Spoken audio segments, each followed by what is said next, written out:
Hello bachon, let's read this question and the question says that find the principal solutions of each of the following equations 10x is equal to -1।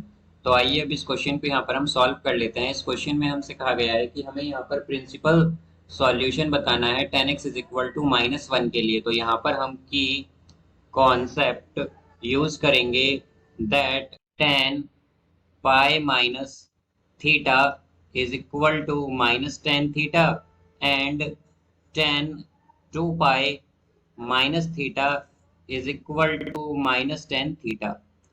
तो हमारे पास tan pi minus theta और tan 2 pi minus theta जो होता है ये दोनों ही equal होते हैं minus tan theta के। अब यहाँ से अगर हम देखें तो हमारे पास प्रिंसिपल सॉल्यूशंस के लिए क्या होता है। प्रिंसिपल सॉल्यूशंस के लिए हमारे पास x जो है वो क्या होता है, ग्रेटर देन इक्वल होता है 0 से एंड लेस देन होता है 2 पाई से।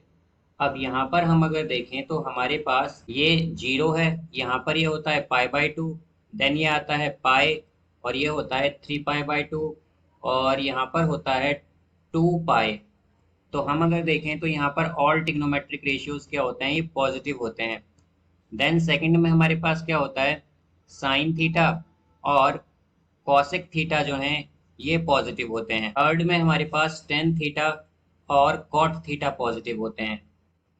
और फोर्थ में हमारे पास यहाँ पर फोर्थ क्वाड्रेंट में हमारे पास कॉस थीटा और सेक थीटा जो है ये पॉजिटिव होते हैं।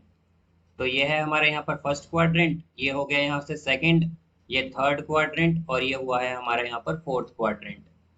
तो अब अगर हम देखें तो हमें 10x की वैल्यू माइनस में गिवन है, यानी कि हमारा 10 क्या आना चाहिए यहाँ पर माइनस। तो हम देख सकते हैं कि 10 पॉजिटिव कहाँ पर होता है, थर्ड क्वाड्रेंट में और फर्स्ट क्वाड्रेंट में।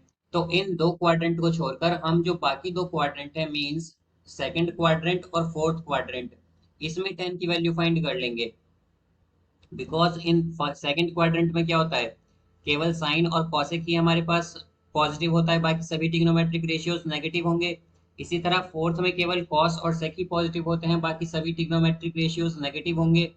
और हमें केवल एक्स की वैल्यू कहाँ तक गिवन होती है, यहाँ पर प्रिंसिपल सॉल्यूशन में एक्स की वैल्यू होती है फ्रॉम 0 to 2 पाई तक, या फिर हम कहें कि लेस देन 2 पाई तक। तो यहाँ से हमारे पास अगर देखें तो 10π/4 पर हमारे पास क्या आता है, 1 आता है। बट हमें क्या चाहिए, -1।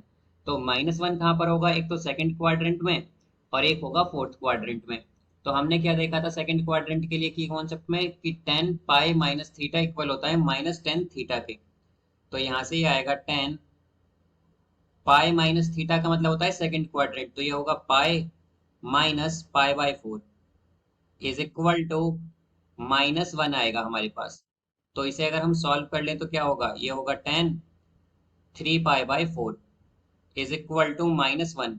तो यानी कि 3π/4 पे हमारे पास क्या आएगा, ये हमारे पास -1 के इक्वल आएगा। ठीक इसी तरह अगर हम देखें तो हमारे पास फोर्थ क्वाड्रेंट में क्या होता है, tan 2π माइनस थीटा जो कि इक्वल होता है -10 थीटा के। तो यहाँ से आएगा हमारे पास tan 2π माइनस थीटा इक्वल होता है -10 थीटा के। तो ये होगा हमारा tan 2π माइनस थीटा की जगह हम क्या लेंगे यहाँ पर π/4, बिकॉज π/4 पे 1 होता है। तो ये आएगा हमारा -1 के इक्वल। तो ये होगा यहाँ पर, अगर इसे हम सॉल्व करें तो ये आएगा 7π/4 इज इक्वल टू -1। तो हम कह सकते हैं कि हमारे जो प्रिंसिपल सॉल्यूशन होंगे यहाँ पर, प्रिंसिपल सॉल्यूशंस होंगे वो होंगे इस इक्वेशन के लिए हमारे पास, एक तो आया है यहाँ पर 3π/4 और सेकंड आया है हमारे पास 7π/4। So I hope you understood it well. Best of luck. Thank you.